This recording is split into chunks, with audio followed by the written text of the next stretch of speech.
Manā laikā, ka mums bija tās iespējas, mums kaut kur sanāca, kaut kur nesanāca, ja, tad kaut kādā ziņā varbūt viņi no mums mācījušies, ja, un tagad ir reāli šāns tagad to izmantot. Te arī parādīsies tas mūsu, cik mēs esam lieli fani un Latvijas patrioti, ja.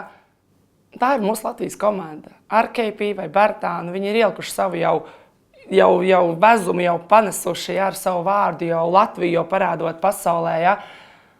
Es domāju, ja tu esi kārtīgs Latvijas fans, tad tev jāatbalsta vienalga, kādā sastāvā mūsu Latvijas komanda dosies. Man ir bijušas 2 intervijas, kurā es pateicu, ka Jokičs būs MVP un Lomašs būs rezultātīvākais Latvijas spēlētājs izlasē.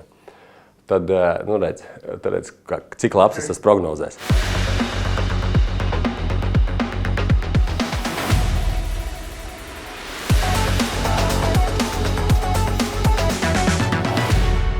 Latvijas vīriešu basketbola izlase pirmo reizi piedalīsies pasaules kausā, kur sacentīsies ar visu kontinentu labākajiem spēlētājiem. Treneris Luka Bankī kopā ar izlasi sasniedzis garāko uzvaru sēriju tās vēsturē, bet pirms čempionāta smaids vairs nav tik plats. Komandas lielākā zvaigzne Kristaps Porziņģis savainojumu dēļ palīdzēt nevarēs, bet jau kādu brīdi iepriekš bija zināms, ka šovasar nespēlēs arī Jānis Strelnieks un Rihards Lomašs, kuriem komandā ir tik svarīgā saspēles vadītāja loma. Lielais jautājums – vai uz Džakartu brauks sapņu komanda? Komanda ir sasniegusi to, ko viņa sasniegusi. Viņa tikusi pasaules kausā, un tas jau jebkurā gadījumā ir tās tā kā sapnis. Vēl neizsapņots sapnis, un redzēs, kas tur beigās tajā sapnī būs. Bet jebkurā gadījumā priekš manis, un es domāju, priekš ļoti daudziem līdzjutējiem, priekš Latvijas basketbola sabiedrības kā tādas, tas jau ir sapnis. Vai tā komanda varēja būt spēcīgāka? Respektīvi, ja nebūtu izkrituši tur Jānis Strelnieks, Lomašs un Porziņģis, protams. Bet jebkurā gadījumā priekš manis pasaules kausa ir sapnis, sasniegts sapnis, redzēs, kāds beigsies, un komanda, kas tur tā ir mana sapņu komanda. Spēlēt pasaules čempionātā, teiksim, grupā jau sanāks uzreiz, bet Francija, Kanāda, tās ir tādas spēles pasaules čempionā oficiālās, ja, nevar būt labāk. Varbūt labāk tikai pēc Dream Team, varbūt Spānija. Ja. Tieši sanāca sēdēt pretīm Latvijas izlases soliņam, un varēja redzēt, ka treneris vairs nevada spēli. Viņš tā iesēdies savā tā celīšu pozā, un tā jau pilnīgi nagus grauzdams ko tagad? Kā būs? Jo tieši, man liekas, tā Dominikānas spēle bija tāda paredzēta, gatavojoties spēlē pret Franciju. Tā kā viņš tiešām tā varēja redzēt, ka viņš vairs nevada, vairs tur nelēkā, vairs tur tā nav, ka viņš jau vairāk tāds noreizējies skats, ko tad ņems uz to pasaules čempionātu. Mums ir zvaigznes un mums ir kapātāji. Ja? Un varbūt dažreiz vienā komandā pat daudz zvaigznes tas pat nav labi. Pēdējos gadus, kā Bankī uztaisīs izlasi un kādi mums ir izlasē spēlētāji, ja, un ja tas, principā tāda sajūta ir, ka viņi var uzvarēt visus. Ja. Tāda ir tāda uzvarētāja mentalitāte arī pēdējos gadus. Es nesaku, ka nebija pirms tam, bet vienkārši tagad, mēs visu laiku uzvaram, ja, un pat tagad man aizejot uz spēli pēc Gruziju, ja, mēs slikti iesākām, ja, bet bija tāda sajūta, tāpat vinēsim. Ja, un tā ir tā, ko Bankī panāca ar to komandu.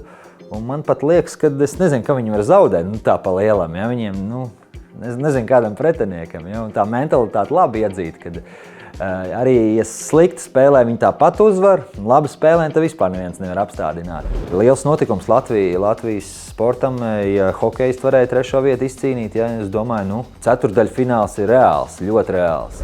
Man ir grūti teikt, kā mēs esam sagatavojušies, to zina tikai Džeki un treneris, un tā informācija uz ārā ir ļoti skopa, kā mēs zinām, ja, un ne tikai plašai sabiedrībai, bet arī mums.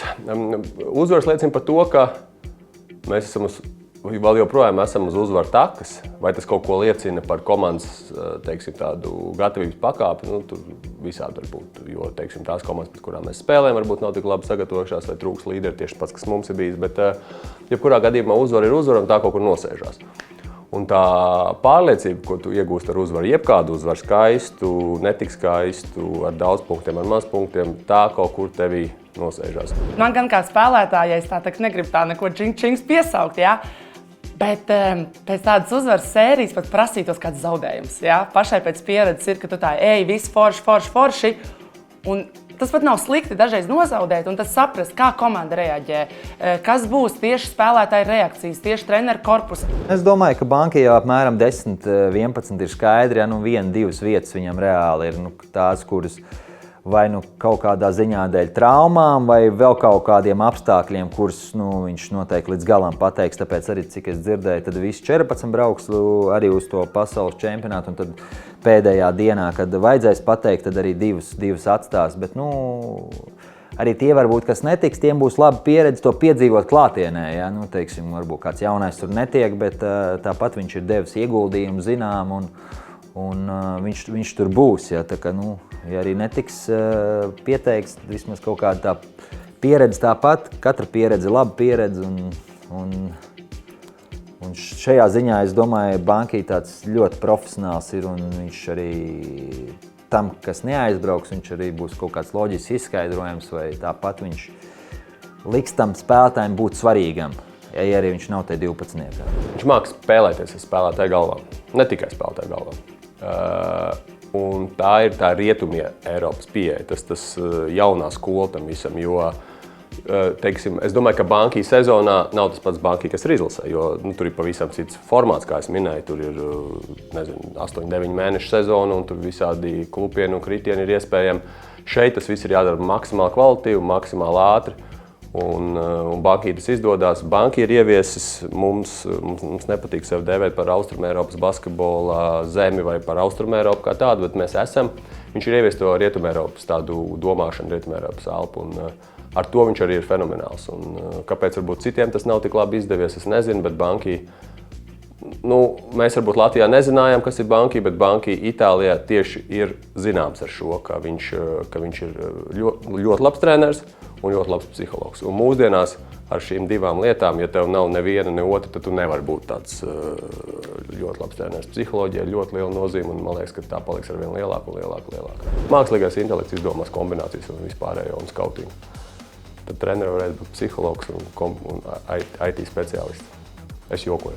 Visi, kas ir devušies laukumā vai bijuši sastāvā 12. uz pārbaudas spēlēm, arī tā, kad cīnījās par šo vietu pasaules kausā, visi, tu nevienu spēli nevar pateikt, kurš, pēkšņi Čavars, pēkšņi tagad arī Pašašnieks uznāk pēdējā spēlē, un arī tik skaisti iedanko un ieiet tajā spēlē, zinot, ka viņam arī mazs savainojums, es domāju, ka viņam būs grūts darbs, bet viņam ir ļoti labs treneru korpus palīgi. Un arī paši džeki, man liekas, džekiem savādāk nekā meitenēm. Džeki var kārtīgi no sirds izrunāties un neviens neapvainoties. Un kaut kā, ja tu būsi, tāpat kā sapņu komandā, tur 1935. Tā filmā, kur tagad nenosaukšu, kur tas bija, Bērziņš vai Jānis teica, nē, viņam ir jāiet, viņam ir jābūt fināla spēlē. Milzīgs, tāds komandas gars. Viņi ir visi par vienu, viens par visiem.